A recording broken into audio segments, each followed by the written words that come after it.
Hello, today we will guide you through how to create an invoice with Claude AI. In this walkthrough, we'll keep things simple and practical. The goal is to use Claude to quickly generate an invoice by starting a new chat and entering a clear prompt.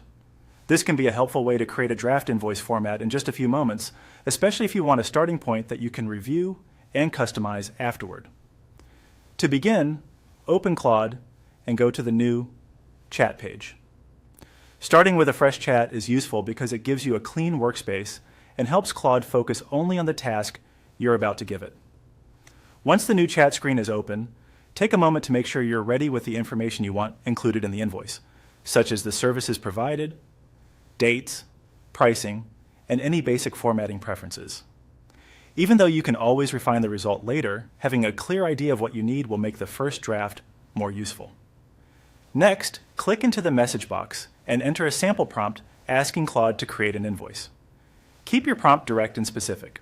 For example, you can ask Claude to create a professional invoice for a project or service and include details like the items billed, quantities, rates, totals, due date, and payment terms.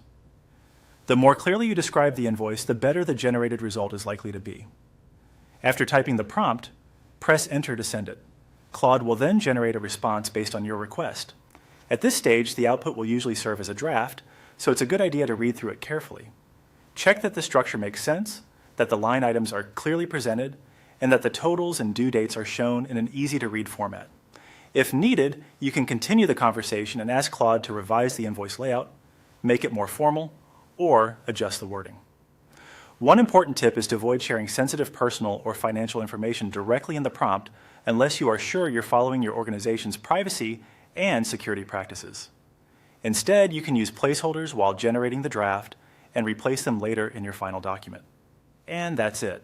By opening a new Claude chat, entering a clear invoice prompt, and reviewing the generated result, you can create a quick invoice draft efficiently and with minimal effort.